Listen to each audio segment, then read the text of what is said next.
Ladies and gentlemen, Sam and Patrick are about to come on talking about love and sex, long-term relationships, how to spice that up, how to keep the fire lit. So definitely stick around. We're going to be diving in just a sec. Before that though, I want to say thank you for showing up today, for choosing to be your greatest possible self, for choosing to be here and now, to amp up your relationships, or maybe you just want to be the best version of yourself in all areas, and you're just catching this episode and you're curious about what is to come in the coming minutes. I'm excited to see as well. Sam and Patrick are going to bring it, so definitely stay tuned.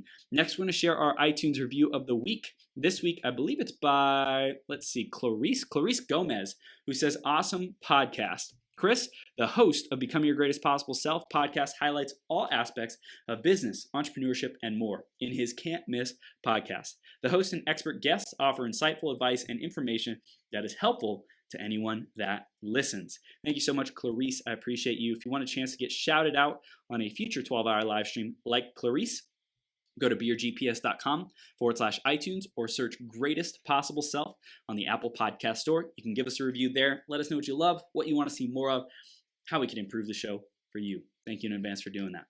I'm going to introduce Samantha and Patrick in just a second. Before that, grab a piece of paper, grab a pen, be ready to take notes because this is going to be a spicy, juicy interview and we're going to have a lot of fun. So make sure you stick around all the way through to the end because one idea has the power to change everything in you, in your relationship, in your marriage, and your destiny, okay?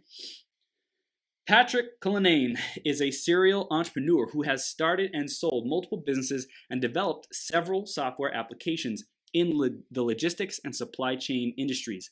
His newest project is a company called Zipi, which develops software and services in the real estate space. Patrick also serves on the board of One Life Fully Lived, a nonprofit geared toward helping young people and find their passion through the entrepreneurial spirit and to dream, plan, and live their best lives. Can I get an amen? Samantha Cullinane began her career climbing corporate ladders to achieve the rank of Chief of Staff to the president of an international $5 billion company. Eventually, she also took to entrepreneurial endeavors, starting a few businesses and then joining Patrick, and now they build businesses together. She has served as the CFO for multiple corporations. Sam is a songwriter and recording artist, and she also serves as a women's mastermind, Symmetry 7. Sam and Patrick have been married for over 20 years, and they would tell you that they are one of the happiest couples they know. But they weren't always this happy. After 10 years of marriage, they signed the divorce papers. During the first 10 years of their marriage, they struggled through, like most people do, trying to navigate their life together without any real tools and realizing they were in many ways opposites, fighting often, having sex less and less, distrust and jealousy rearing their ugly heads, and what they believed was falling out of love. They were under tremendous pressure, as many families are these days, and raising their 2 children, and each of them pursuing their rigorous careers. After a year apart against all odds, they decided to get back together, and since then they've grown their love, their bond, and created an amazing life together. They became students of love, and they never looked back. And they're speaking on it, and they're coaching on it, empowering people to do it. Samantha and Patrick, are you ready to bring the heat? Yes, sir. Absolutely. We are now live on Becoming Your Greatest Possible Self. Thank you, too, for being here and sharing your wisdom with us. We're going to dive right into the theme of today, which is keeping the fire lit. We'll start with Samantha. In your perspective, what does that mean for you, keeping the fire lit? Well, I was going to ask you what it meant to you. Define fire.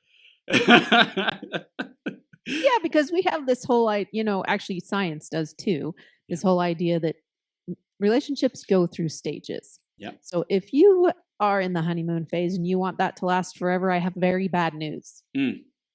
It doesn't. It doesn't last. It changes. It morphs into something else, something better, we think. So it depends on how you define fire. Sure. Beautiful. So it sounds like open to interpretation, keeping the fire lit. Really, whatever the couple wants it to mean, then that's what it can mean to them. Cool. Yeah. Awesome. How about you, Patrick? Yeah, I was the one that Sam just basically stole what I said to her about 25 minutes ago when we were asking each other that question. So well, you had a really good answer. Well, it depends. So there's several kinds of fire. There's the sexual fire that you have and the passion that you have for somebody. And then there's just the fire or the what's the word I'm looking for? Well, it's in your relationship, it's the desire that you have to be with that person. And in the beginning, there's a lot of things that we put on the side. You know, our interests, their interest become their interests, and because we're so madly in love, and then as we get a little bit further into the relationship, we start picking our interests back up again. And at that point, sometimes you can drift a little bit apart. And so coming back together is where the fire is also another non-sexual way that I see it happening. But for me, the answer is simple. Both of them require the same thing, which is intention. I love it. I love it. Great stuff. So I mentioned a little bit about your journey and where you guys came from. Tell us a little bit more about the long-term relationship work that you're doing today and Bigger Love, all this great stuff that you're doing. We'll start with Patrick. What are you guys working on today? We just launched our second book yesterday. Yeah. Congratulations. Whoop, thank you. I don't know if it shows up the right way or not the right way. Yep. Marriage. This is the not for resale copy. This is the author proof that we have, but it's marriage. And under that section, it says from miserable to magnificent. Ooh, yes. Keep the love of your life for the rest of your life. Yes. Whoop, whoop. Anyway, so we'd written a book prior to that, which was called Bigger Love, and it was basically our story and then what we've learned after we got back together. So, and then Sam started doing a bunch of research for her TED Talks, which she'll get into when you ask her what she's been up to, and she's that research kind of prompted her to kind of rework our book. And she did most of the heavy lifting on that, which is why we moved her name to first on the second book. Thanks, honey. That was a nice prop. We added a whole bunch of science, and then we added a lot more content. There's almost 100 more pages in this one, but it is kind of a revision of the first book. But now I feel like it's a complete book. Yeah. Beautiful. Love it, Pat. I think like 50 of those pages are the bibliography, though. Just FYI. I mean, we did a lot of research. Wow. Lots and lots. So did you want to add anything about the book or what you guys are working on today and the research that you've done, Sam? Well, I'm excited for this book because, the first book, like he was saying, that was just our experience. Yeah. It was kind of like, well, that's nice, but maybe it doesn't work for everybody. And then we went and did a bunch of scientific research and found, actually, most of this advice we're giving to people, it can be backed up by scientific research. So I thought that was fascinating, and I thought it was worth sharing. And so I did 2 TEDx talks last year, at the end of last year, one in November, one in December. Thank you so much. And one of them was released, I don't know, earlier this month, maybe, about 3 weeks ago. And the other one released yesterday, the same day that our book was launched. It's like a fluke because the TED organization controls which, speeches get released at what time and all this stuff. So it was like yesterday blew my mind. It's so magical. That thing's got over 4,000 views already too in 24 hours. Yeah, it's blown up. I'm super excited. I want a lot of people to watch it because I think it has important messages about sex and love and long-term relationships that it will educate people and help them in their sex lives, in their relationships. It also has a super dorky picture of me in it. So check it out just for that if you want. I think it's so awesome. Thanks for letting me use that super dorky picture of you, by the way. That's what it's all about. Why did you do 2 TED Talks? Because most people, they do one, they're like, okay, I'm good, or they go back to it years and do another one years later. Why'd you do 2? What's interesting is I did the same talk, 2 kind of different versions. I got the offer to do the one and then started working with somebody that I knew who was like, gosh, you might want to do it at this other place. So I basically got 2 invitations and decided to do them both, which it ended up working well because the first one that I did, that we had so many technical problems. I had so many problems with the microphone. I had to restart maybe 5 or 6 times during it. I didn't even know if they were going to get a video. They did an amazing job really to get any kind of video, but they took me off stage. I had to change mics. I mean, it was a lot. So I'm surprised they got anything out of it. And then the second one, you can tell, is so much more it's smoother. It's a much smaller audience. It was just a TEDx Women event up in Park City, Utah. It was a small event, small stage, but that one went so much more smoothly. If you watch both videos, you can just see you can tell something didn't go right for the first one. So it was a blessing I got to do it twice. Things work out the way they're supposed to, right? Yeah. It's kind of funny because when you, as a support person, you're trying to deal with her anxiety, and everybody has fear about going out and speaking, especially like a TED Talk. So, I said over and over again, like, what's the worst that could happen? So everybody boos you, or so you make a mistake or something. Who cares? I mean, but to have the mic cut out 4 times, right? restart 5 times. I mean, it was like the absolute worst that can happen to you. Yeah, go for it. I'm going to revise that. I'm not going to even ask that question anymore because I was really glad that I practiced so much because he kept saying, God, you're practicing a lot. And I was like, I know, I just feel like I really need to practice. It makes me feel better. And he's like, I'm glad you practiced that much now too. once she hits 5,000 views, then there will be as many people on the planet who have heard it as many times as I have. I love it. I love it. Because so sorry, baby. Yeah, and the practicing so many times really had you integrate the informations and your delivery of it so that when life kind of throws a monkey wrench, how are you going to respond? And for those people who have prepared and who have practiced for the opportunity enough, like they're like, all right, let's get back in it. I tried 3, 4, or 5 times. All right, 5th time's the charm. Let's go, versus other people who are like showing up, practicing the day before, a couple days before, whatever. It's like, oh, shoot, like now what do I do? And just like chaos ensues. So just really kudos to you for preparing. That's valuable. You. Yeah. I have a question for you. Do you just fast all day on these marathon podcasts? Yeah, these marathon podcasts are fascinating to us. We're like, wow, how does he do that? What about having to go to the bathroom? Like, what's happening? There's a pun in that. Fascinating. 3 4-hour portions of the marathon. So thankfully, I can jump into the bathroom. It's like right across from me, and get back in the seat. But it's awesome. I love especially when we dive into these topics. It's like keeping the fire lit, sex. It's so powerful, and people need to hear this stuff. So I'm honored to be a conduit, to be the host. I love learning myself. So to be learning all this stuff that you guys are sharing. Samantha, you spent hours and hours and hours, hundreds, if not thousands of hours, like researching this stuff to be able to curate it and really be able to serve people with it. I'm glued to this experience. It's so fulfilling for me. That's awesome. Yeah. It'll help. I know all of the advice you get today is going to help you in your own relationship. So that's awesome, along with your audience. Love it.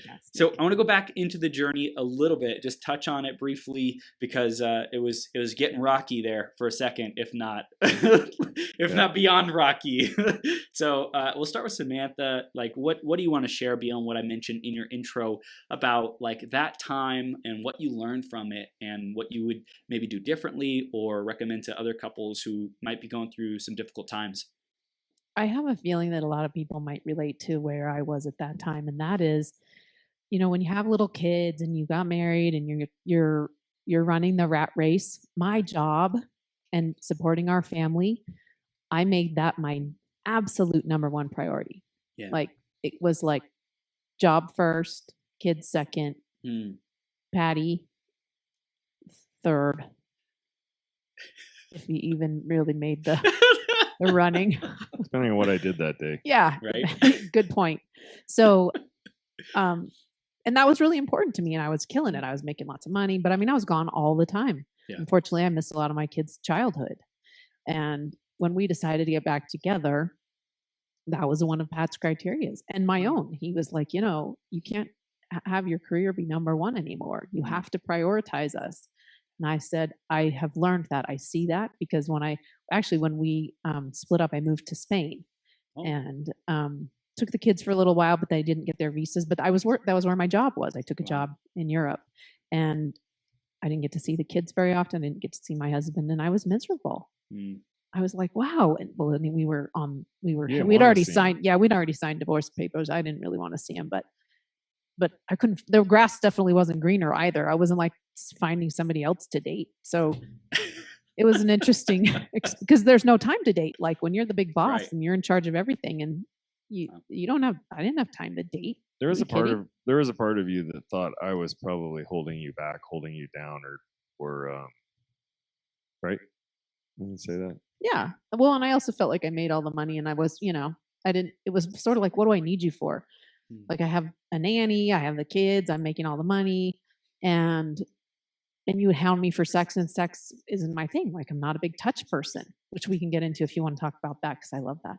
So I'm not a big touch person. He was always hounding me for sex, and I was like, here's a guy that just wants sex all the time, and I feel like I don't know how he's contributing otherwise. So what am I doing here? Yeah, she didn't really understand the concept of being an entrepreneur and how you can write off a lot of stuff before you put down how much money you made on your tax return. Or so she would just look at the bottom line. I'd be like, you are working for free. That's stupid. Yeah.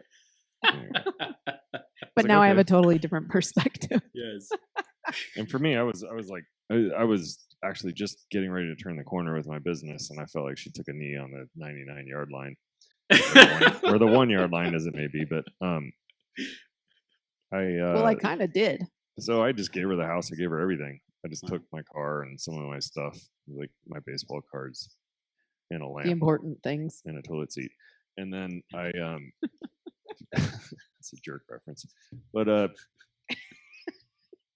because I just wanted to show her, like, okay, well, you think I'm not doing anything, I'll show you what I'm doing. So and then we ended up in that year apart. Both of us had to kind of figure out, how we got there. Yeah. And so after 6 months of blaming her, and probably about the same amount of time for her, maybe even longer, I don't know, blaming me, but we got to a little more introspective on what do we do to get ourselves to this point, and what was I bringing to the table that pushed her away. Yeah. Do you know what I mean?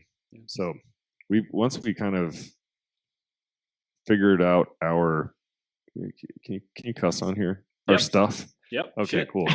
Shit. Once we figured out our shit, and I told her, I had to get myself to the point where I used to put a lot of my happiness on Sam. So I had to get myself to the point where I knew I could be happy with or without her. And that was, I think, when I told her that, I was like, look, whatever we figure out, I'm going to be fine either way. I think that was kind of a turning point for her. Like, whoa, something changed. I was like, wow, that's amazing, because I didn't ever feel that. I always felt a lot of pressure, to provide, to create happiness for him. And he was like, no, I'm in charge of myself. I was like, that is sexy. Yeah. And then it was only a year apart, but by then I was like, oh, by the way, if you want to quit your job, go ahead, because I got us. Yeah. Wow. He's all that year. Yeah. His business blew up. He was making plenty of money. Wow. And I was like, yeah, I'd love to quit my job and spend some time with those kids I barely know. Yeah. Wow. This is powerful. This is so, like, especially your conscious awareness of, like, everything that you went through. I'm sure it's taken time to be aware of that, and to have a civil conversation about it and be so open about it. And also the difference that you're able to make in other couples. Like, this is a real shit, this is real stuff that, like, hey, I was just, like, feeling like not provided for, right? And, like, I'm winning all the bread. So Sam or Pat, bye, like I'm gonna do this on my own anyway. Yeah, what's the point? Yeah. And also, Pat, your transformation into like whether we're together or not, like, I'm going to be great on my own. Like, I am self-sustaining. I am responsible for myself. I am empowered, and I know I'm great, So it's like that lack of neediness, that lack of, like codependency almost, like saying, hey, I'm going to fill my own cup and have a great life. So you can either come with me or, I wish you the best. And, like, I think that's super sexy for a lot of women. Yeah. And then we chose each other, we chose each other again after spending time together. The other thing too that happened, as we were apart, we always giggle about this, but we always were sleeping together, even though we were we'd signed the divorce papers. We actually thought we were divorced, but Pat, my company would fly him out to Spain to spend time with the kids, and he'd always seduce me. He's so naughty. Well, because again, like, I hadn't been touched in months, right? Because again, like, I'm working 24/7, I'm traveling all the time. It's not like, I just had no time, and I have my kid, whatever. Yep. It just was a lot. So we always were sleeping together. And the other thing that happened during that time, so there was such comfort in that for me, even though I didn't really like sex. I was like, I kind of craved it after not having any of it for a few months. I was like, oh, actually, I guess I might like sex a little bit. Or I want that, that intimacy, I guess. But the other thing is we have 2 children, and one of our children got hurt when I was back in Utah with them over Christmas, and it was really, really scary. And when Patrick showed up at the hospital, I had that feeling like, no one else is going to love these kids like he does. Like I do, like we do together. Yep. And I don't condone staying in a marriage or any relationship because of the kids. Right. However, if you allow that bond that you have with those kids to strengthen what you have together, I'm all for that. Huge. Yeah. Yeah. It's like, don't let it be the only reason why you stay together. Yes. But if it's if there's other reasons, you better own that reason. Yeah. And it gives you a good reason to try again. Try, like, I should at least give it another chance. And we are big, like, if you're at the breaking point in your relationship, you are, or anybody who's listening, it's worth trying one more time, like learning a few new things and trying again. Because we think the longer people are together, the better things get. Yeah. And you have to, trying involves doing things differently. Right. Don't try what you've already been doing, like fighting and walking away, or never having sex, or whatever you're doing that's destructive. You have to go and learn different tricks. It's the definition of insanity, right? Yeah, establish new habits. I mean, we still argue about all kinds of stuff. Oh, we don't. Yes, we do. No, we don't. Yeah, we do. No, we don't. Yeah, I haven't argued with you. Sorry. What I love what you said. The longer we're together, the better it gets, and I think that is a almost totally antithetical view that most people have about marriage and about life in general. I think people are like, well, the older you get, the less you can do, the more your body decays, the worse marriage gets. It's almost like there's a common view that as time goes on, just everything in life gets worse, decays, right? There is a weird idea about that. I guess I hadn't really given it much thought because my experience is so opposite from that. The older I get, the more comfortable I am in my own skin, the better I know myself, the more grateful I am for everything I have and everything I am. I was such an ungrateful little shit, before. The smarter we are than our kids. Well, I don't think that's not really happening. No, but our love just because we're together. And I think, again, like, it has to do with how much effort do you put in. If you're not putting it, you have to choose. It's intention. It's same with your life. Like, if you choose to just let your body decay and you let your mind go and you get into a rut of going to a job you hate, life's going to fucking suck. But if you don't do that and you make different choices and you keep learning and growing and pushing yourself and trying new things, and it's going to be as awesome as it always was. Or better. I think it's better. Even better. I think it's even better. Yeah. The better it gets, the better it gets. I love it. I want to talk about the research, or I guess you had this difficult time. You started to come back together. You started to have the conversation. You saw Patrick show up for the kids. What was the moment where you said, all right, we're going to give this another shot? Well, let's just be clear. He always showed up for the kids. Yeah. Just not financially in our relationship. That's how I felt about it. Right. Yeah. So one of the things, she called me up. The way Sam used to work is to get things done. I mean, she's a 5'2" woman, with hundreds and hundreds of men working underneath her, and in a pretty conservative atmosphere. So it was one of those corporations where I'd walk into a meeting where I didn't know anybody yet, and they'd ask me to get the coffee, and I'd be like, oh, I'm not here to get the fucking coffee. I'm in charge of this meeting. I'm Sam, which was actually, it's funny how that works, right? To have a boy's name and then walk into a meeting, they're all expecting a man. It was good. Some of it was good, but I had bad habits. Yeah. And her habits were kind of, I think on one side of her family, they kind of all behave this way. They go we used to call it 0 to bitch. And that's how you get things done. You start yelling. And, it worked well in business. It's so sad, but it did. Yeah. I mean, I'm ashamed. She was on one of those tears and called me up and said, your tax return says you only made this much, and because of that, you only have to contribute $300 a month, for child support, and that's bullshit. And I was like, oh, well, you're the one that said that you wanted to do it all on your own and you didn't need me, but how much do you think would be fair? And she's like, well, at least 500. And I said, great, I'm going to put $1,000 a month into a college account for the kids because you don't need the money. I was like, yes, that's awesome. We'll just start there. We'll just start building up their college fund. Yeah. And so that was one thing that I did that was different. And then that was an olive branch for sure. What at that time, Pat, what was that $1,000 like impact to you in your your revenue, your monthly income? Was it pretty doable? Was it a stretch for you? Like how was that for you? I was doing consulting where I was, and about the time I made the offer, we were already 8 months in. So I also made it retroactive. So I'll go back to June. Because I knew what I had coming in the next month, and it was going to be a decent size check, and I knew I could just put half of it away, and that would get me right back to where, that would give me the $1,000 a month up to that point. Yeah.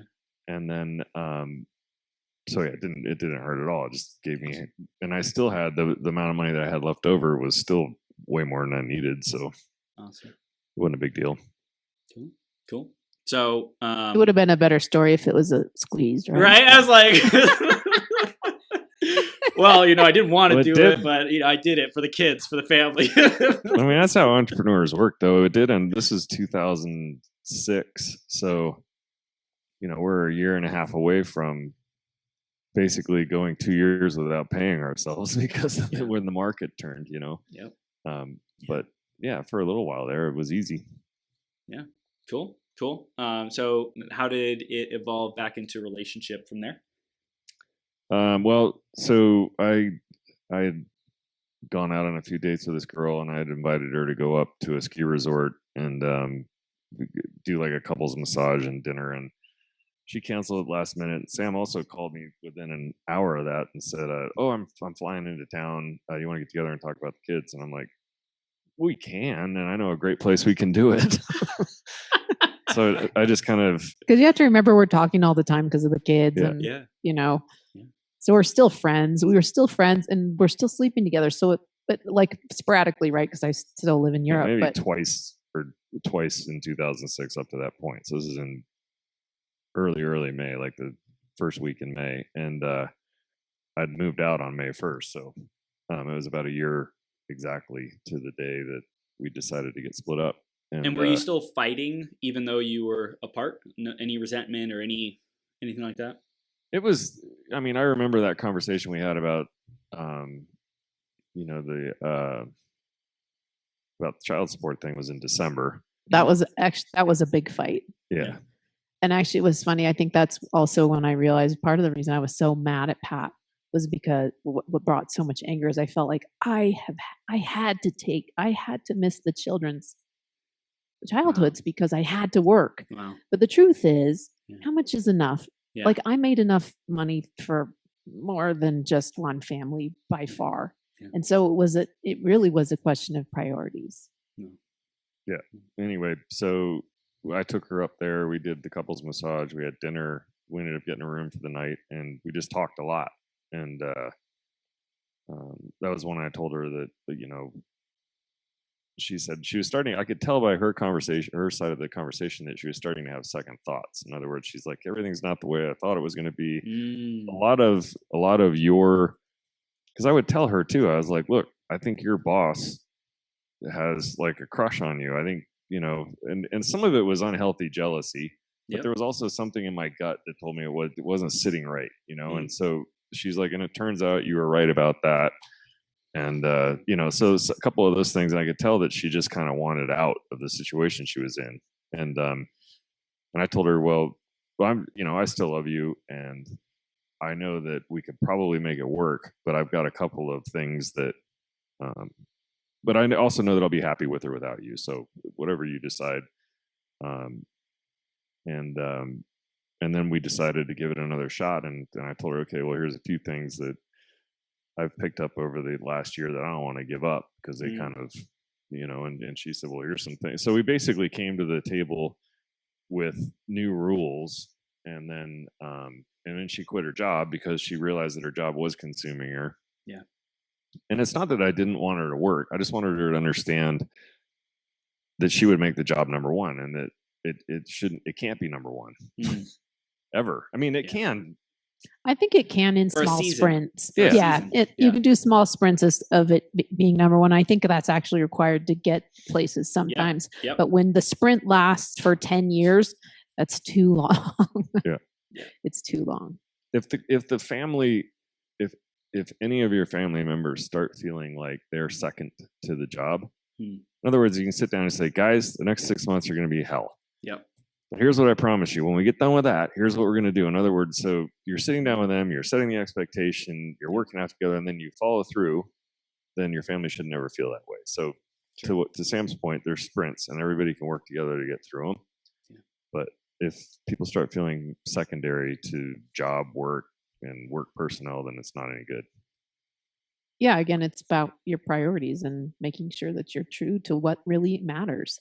And in all honesty, we all need money to, be fed and get clothing and live in a home. But really, my belief is, and I know Patty agrees with me, we really think that what you're here to learn here on the planet is not how to make money, not how to have a bigger house, not how to have the best car.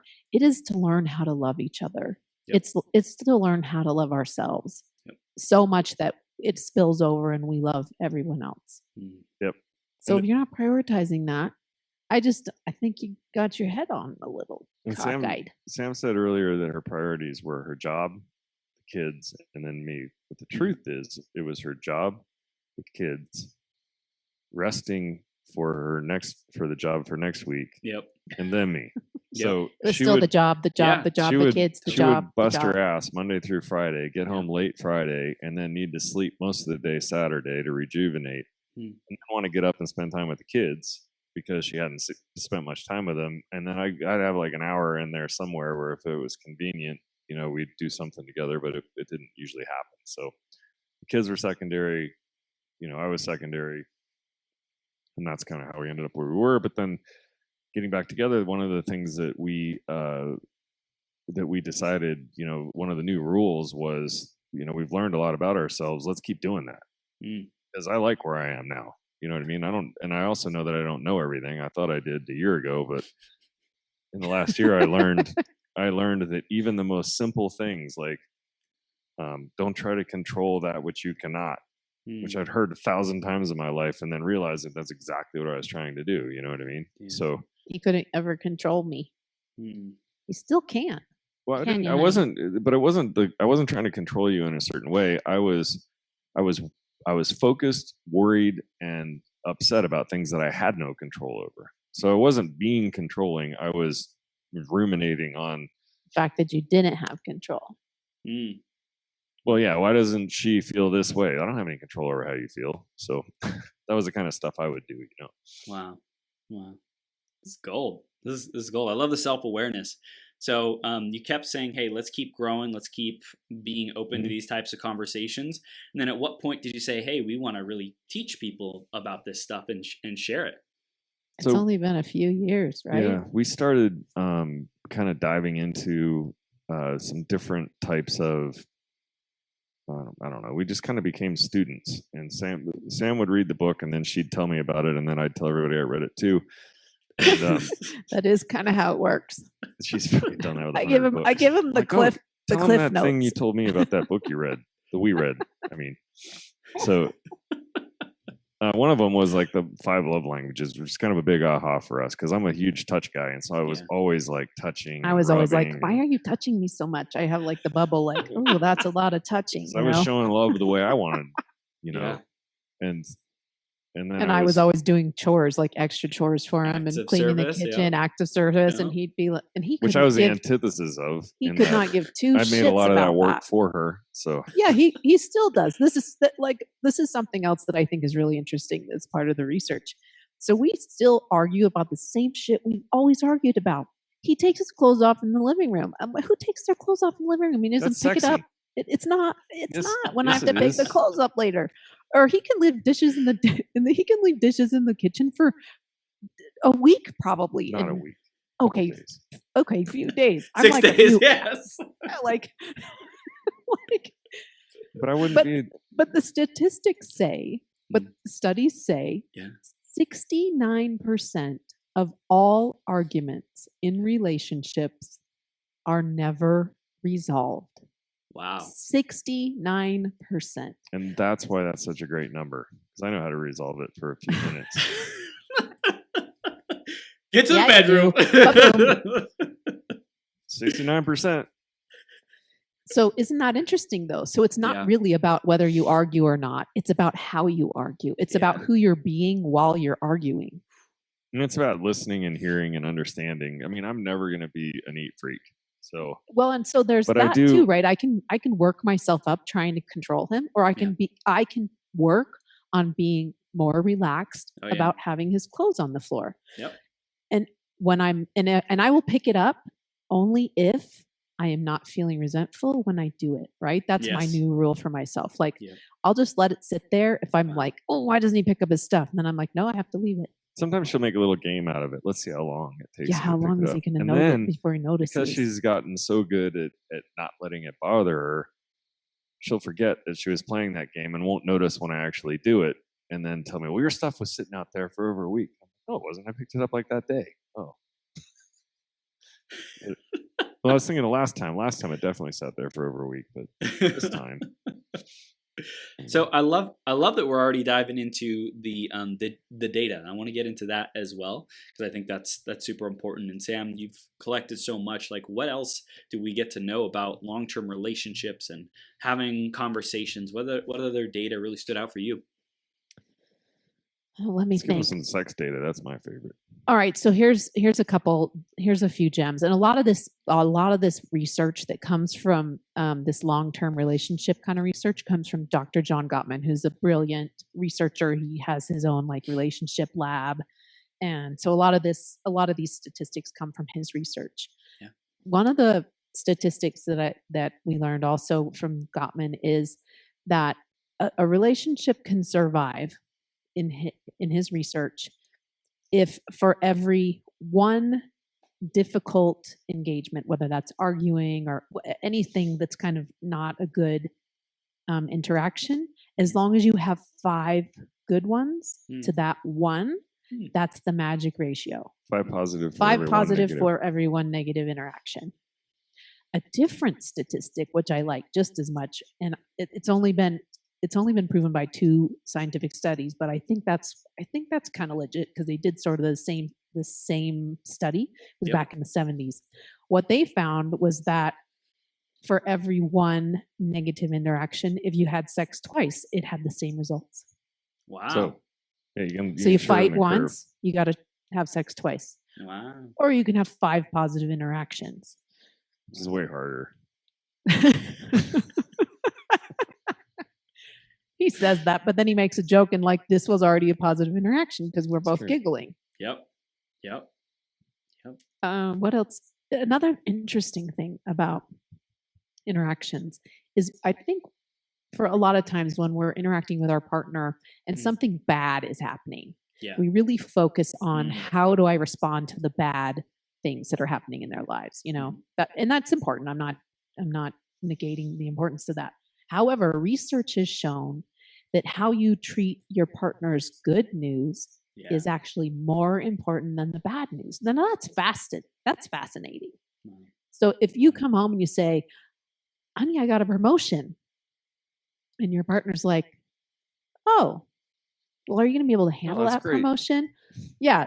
Are you going to be able to handle that promotion? Or what do you think that's going to mean for our lives? Or who's going to make dinner? Yeah, what's for dinner? Or, oh, that's nice. What's interesting is that first example I'm using is really bad, right? Yeah. You think, oh my God, what an asshole. But somebody who just says, oh, that's great. What's for dinner? That's the same response in the research. Those were the same responses because there's no enthusiasm. Dismissing. Yeah. It's just it's dismissive.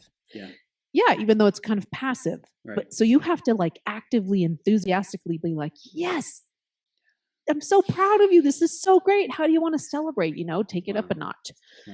And some of it, I mean, there's been more benign versions of that are just as bad, which is like, okay, she gets home late. She has this great news. And it's like, okay, honey, that's great. I want to hear all about it, but we got to get in the car because we got to go somewhere. And then you can get sidetracked. And I've seen this happen before where, with us, I don't remember if it's happened with us or not. Maybe, probably, but I don't think it's been massive news, but there was something cool I wanted to tell you. And then you get going out the door and you get sidetracked and everything else. And then later I was like, I wonder if she's even going to ask me what was really cool that I wanted to tell her. Yeah. Yeah. Yeah. I know my girlfriend, she likes to celebrate a lot of stuff. Right. And I do my best to be there, but I also love what you're saying about like really taking that energy and the celebration to the next level. Like, that's so awesome, babe. Like, just intentionally, like, she's sharing it with me for a reason, you know? She's sharing it with me almost like to check in, like, I'm proud of myself, and I want to express this with you so you can celebrate with me so that we can be together in it. And it's also a gauge of, hey, how is he responding to this? And if I celebrate it with her, then she knows that we're in good rapport. She knows our relationship is going well. And if I am not so like hot about it, then she might feel some distance. She might feel some, hey, like, what's going on? Like, why are you not super jazzed about it like you usually are when we both celebrate something that's important to us? And so I think like that emotional intelligence and empathy and sensory acuity of what's happening in the relationship, it's important to pay attention to the signs. If you think back on all of your greatest memories in your life, yeah. And for a lot of people, I have a bunch of friends that college, they just can't get enough of it, you know? And, but some of the greatest memories that you've had in your life, there was somebody there that you shared them with. And that person is usually somebody that's a lifelong friend. And it's because of that shared experience. So this is that chance, you know, to share an experience. There's also, again, going back to the research, because I just love that. Yes. There is research that shows that sharing the experience with someone else, your positive news with someone else, and having that person get excited brings you more satisfaction and pleasure than the experience itself. Wow. So reliving that experience with someone else is more important than the actual experience, because again, life's about connection. It's not about what we do. It's who we're being while we do it, and sharing that with other people. I love that the research showed that. I feel like that a great example of that is giving. You know, when you do something really cool for somebody, but you don't tell anyone, it's super hard to keep it to yourself. It's really, really, really, really hard. To me, that's like almost like enlightenment. It's like, guess what I did today? Guess what I did? Well, yeah, because it's cool, right? I mean, and you may not want to share it, you know, on Facebook, but you got to share it with at least one person. And so that's kind of what we're talking about. Or maybe you're enlightened if you don't need to. And there's that whole shared experience thing goes right back to, there's a bunch more data that we've talked about. I'm not gonna be able to talk directly to it. Sam will probably be able to jump in on this one. But like date night, you know, with your significant other, if you can create a shared experience outside of going to city, you know what I mean? Whereas you're going to a movie together and you're both staring at it, that's not necessarily a shared experience, but trying to do something a little bit different each time. Yeah. And kind of even if it's like walking around a different block than you normally do. That idea that where you're experiencing new and different things with your partner, that creates a sense of intimacy. Yep. Wow. There's also this other idea of savoring, which is, you know, setting a date and looking forward to it, talking about what you're going to do, talking about how you're, you know, whatever is going on, and really then getting there and really enjoying it. But like that looking forward to something is also creates intimacy with your partner. That anticipation, even of like, if you schedule sex, people are like, I don't want to schedule sex. But actually it's not a bad way to do it, because you can have it to look forward to. And then when you get to the actual experience, you can really savor it. You can buy some stuff. Yeah, and you can buy whatever you want to make it more exciting. I'm gonna get her a new outfit so that she looks sexy at dinner, and then when we have our anyway. Yeah, we've been like trying out new lubes lately, so. Yes. I love it. I love it. I think the openness to have these discussions is a sign of a healthy relationship, right? Like being able to talk about what gets us off, what stimulates us, what gives us pleasure is so important in a relationship. And I think we can tell how healthy is a relationship based on how free do we feel we are to talk about sex, to talk about like some of our most intimate aspects of our life. So I'm curious, what have you found around dating great studying around sex and having a great sex life and how it impacts the relationship, Sam. So this is great. You just pulled out a red carpet so I could roll this out.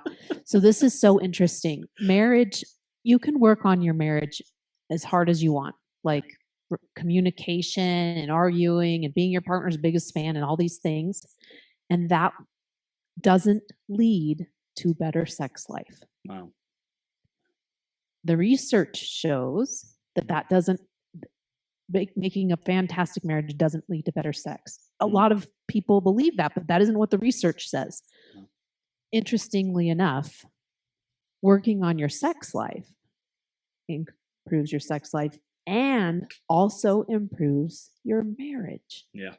So you get like a 2-for-1. If you can figure out your sex life, it will improve your marriage. Wow. And so this goes back to like figuring out how to open up enough to talk about what pleases you and to listen to your partner, what they like and what they don't like. It's just as important, by the way, to talk about, and maybe more important, to talk about what turns your partner off as it is to talk about what turns them on. I think we're all so focused on what turns them on, but that's not as important as finding out what the turn offs. Here's a good example of that. If Sam comes to me and says, we're going to try Imago, you got to repeat back to me or however it works. We've looked into a little bit, but we're not. Patty has zero patience for that. So that's not going to improve our sex life in any way. It's going to probably take me in the opposite direction. Limp but dick, that's a limp dick move for sure. If I get laid first, then I'm like, oh, sure, honey, I'll give that a shot. I mean, that's kind of an extreme example, but I definitely have a better demeanor. I feel more relaxed, and I'm definitely more open to giving to our relationship if, the mental part of our relationship, if the physical part's already taken care of. So well, and let's just talk about sex and all the hormones that rush through your body. There's all these feel-good hormones rush through your body, like dopamine and oxytocin, all these great things. You feel good. Yep. And when you feel good, what they found too, this is more research, is, the idea of pillow talk. It's a real thing because after you felt that with your partner, it relaxes you. It creates a physical intimacy. And then that opens you for emotional intimacy because you are more willing, this is what the research shows, to divulge personal information after a sexual experience. So the physical intimacy does lead to emotional intimacy, even though most people think it works the other way. And the research just doesn't really support that. So the common misconception or the standard way of thinking is like, hey, if I talk enough, if we emotionally, vulnerably open up, then the physical intimacy will come, and it actually can be the opposite. And it's like, well, when I focus on stimulating my partner's needs and fulfilling those and giving them pleasure, then the emotional and intellectual aspects of the relationship and connection and intimacy open up.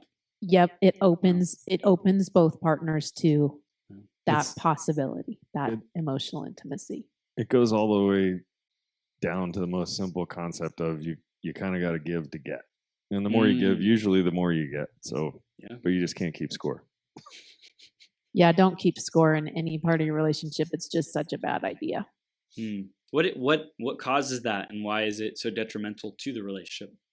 Well, it causes resentment if you do it and you think the score's wrong. I mean, and I think I've never met anybody in the relationship who's like, yeah, my partner definitely gives more than I do. They were both like, no, I give more. No, I give more.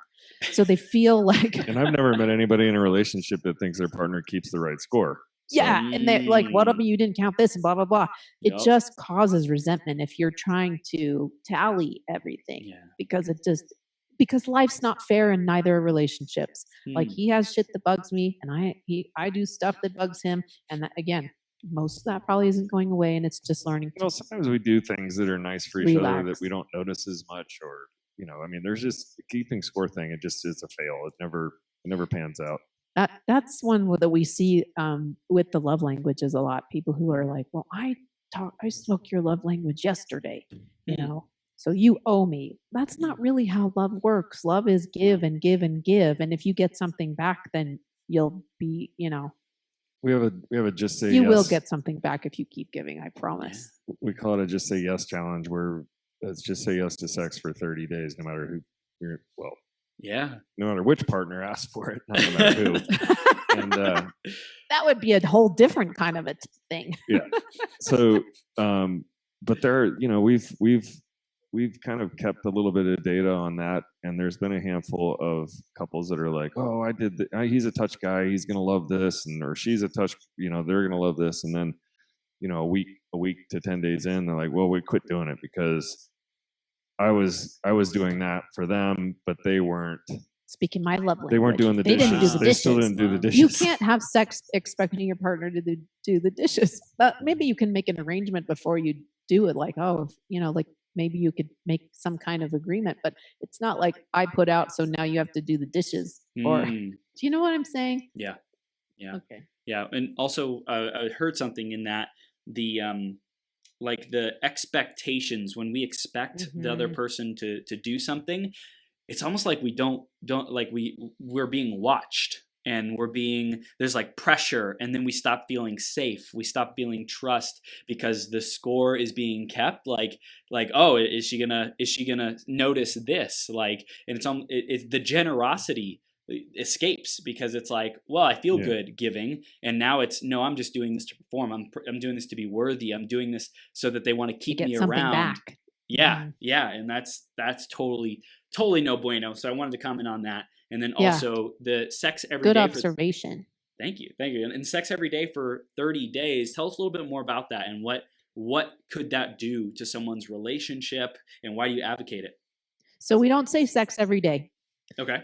We say sex anytime either person wants it. Say yes. Got it. Sex anytime either one wants to do it. Say yes. Just say yes. Yes. Sex every day is fine, but let's get some science on that. I know the science. You want me to tell it? The science is this. You don't have any greater benefits, marital satisfaction or sexual satisfaction in your relationship doing it more than once a week. Once a week is like the sweet spot. Wow. That's a sweet spot. Wow. However, but I'm going to tell you this. There's also studies that show that rejection creates a wall to emotional intimacy. Wow. So the reason we don't say sex every day is because we don't think you need to do that. Right. But if you're rejecting your partner, it's creating resentment. Because he's going to resent me for saying no, and I feel guilty for saying no, and that it creates a wall. Yeah. So we say, as long as you're not rejecting your partner, try to get to at least once a week. But we have sex. Patty and I end up having sex more than once a week, mostly. Well, if you want your partner to have a healthy prostate, you need to go 60%. 21 ejaculations a month. Yeah.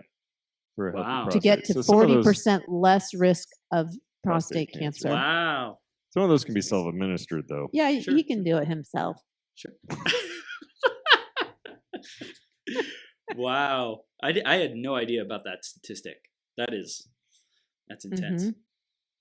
Yeah. And that came out that's a study coming out of Harvard. Wow. Two over like 20 years. It's pretty we thought there were nerds up there, Harvard. Now we know. Now we don't. Now we know what they're doing. Ejaculating all the time. Oops. Oh my gosh. Well, I love this. And then I want to dive into the rejection a little bit more. Is there any time where it doesn't hurt or doesn't feel like rejection if you say no, or does it is that kind of a rock solid? Anytime one person asks and there is a decline, no thank you, or in the most sweetest, generous, beautiful way possible, does it always detract and create discord, or is there a healthy way to say no, or healthy way to ask and not feel rejected? Do you know anything on that? Yes and yes on all three. So the research, I don't think I haven't seen any research that gets into that much detail. Okay. But it doesn't mean it isn't out there. It just means I haven't read it. But there's the first time that we tried this experiment on our own, I probably pushed the envelope a little bit. I'm like, okay, just say yes. Let's go in this closet right here. You have to say yes, Yeah. So there's that's not, but so there's an altruistic ask as well, right? So in other words, look around, make sure that it's a good time, make sure that you both can focus, make sure you can both be present, and try to get each other, Well, I mean, I think the point of the altruistic ask is that you're not asking for your partner to pleasure you. You're asking for permission to pleasure your partner. And there's a difference, right? You're not asking to get, you're asking to give. And I don't think when Pat's pulling me into the closet that he's thinking, oh, I'm really wanting to give Sam, a beautiful orgasm, because, the closet's probably not going to work for me that way. there are times. I mean, maybe it's a wild day, but. We also have another one that we call it taking one for the team. In other words, it's like, yeah, like I'll say yeah and be like, yeah, I'm not going to get off this time. Like we have stuff to do. Like just you get a boner in the shower, but you've got to be on the road in 10 minutes, and it's like, all right, just do me real quick. Just go ahead and yeah, take one for the team. Take me, do it, baby. And again, that's an act of giving, right? Yes, yes. This is gold. I love it. So let's wrap up with just about the book and what you guys are out to accomplish with that and how to get it. We can just dive in real quick about the book. All right. The book was released on Amazon yesterday, and you can get the Kindle or the paperback copy there, and the audiobook should be out by We don't know. March 14th. Well, it's already recorded, and then you send it into Audible, and they have to approve it. So who knows? Said could be up to 30 days.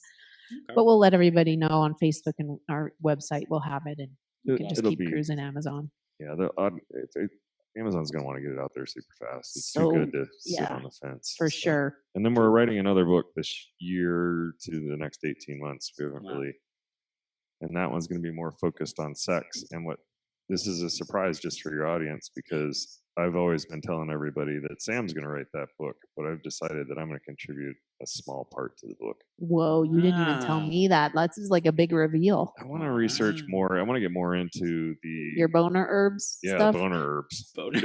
Because when you get older, there's a dip in testosterone, there's a dip in libido, and all those things. And andropause, which is like male menopause. It's a real thing. And far too many people are just letting their doctor put them on testosterone, and it's not healthy for you. Or the Viagra or whatever. Yeah. So I want to I want to contribute some chapters to the non-pharmaceutical approach. Great job. To improving libido and testosterone. Good job. Champion. Love it. Love it. So again, what were you going to say, Sam? Oh, the book is Marriage from Miserable to Magnificent. It's available on Amazon. Our website, you can find us. You can email us. I don't think our phone numbers are on there, but feel free to reach out to us if you have any questions. Like, we're around. Yep. It's biggerlove.com. That's where our other book is. We also have a podcast called the Not So Perfect Couple Podcast, and you can. I saw your mug. Is my mug? Oh yeah, my mug. Yeah. We are not so perfect. And actually, what's even funnier is you can see I'm falling apart on the back of it. It's our swag. We must have got cheap swag. But in this book, chapter 4 goes way into detail about our 30-day experiment. I also did some preliminary research on the herbs I was just telling you about that's in there. Herbs. Our whole story's in there. You can learn all about the benefits of sex from my TEDx talk, which is called Sex, the New Wonder Drug. There's 2 of them out there with the same name, with the same mind. But watch the one from Park City, because I think it's a little better. Cool. Awesome. It's not on cool. It's not as big of an audience, and the stage isn't quite as cool, but I do a better job explaining it all. And then we're also on Instagram under Not So Perfect Couple. Yeah, we're on Instagram. I love it. Not So Perfect Couple. Oh my gosh. Facebook too.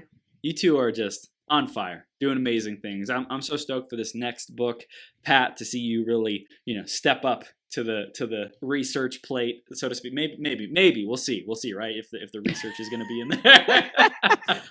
We step up the firmness of my microphone. Yeah. I love it. Well, you two are so much fun. I appreciate the work that you're doing, and let's create some more bigger love in the world. And everyone who's tuning in, go get the book, Marriage from Miserable to Magnificent. Check out their other book. Check out all the great stuff that they got coming out, and their podcast. Sam and Pat, thank you so much for being here. You're a rock star. Chris, thank you so much for having us. This has been so fun. You have such great energy. Have a great rest of your day. Thank you. You too. I'll see you soon. Okay? Bye-bye.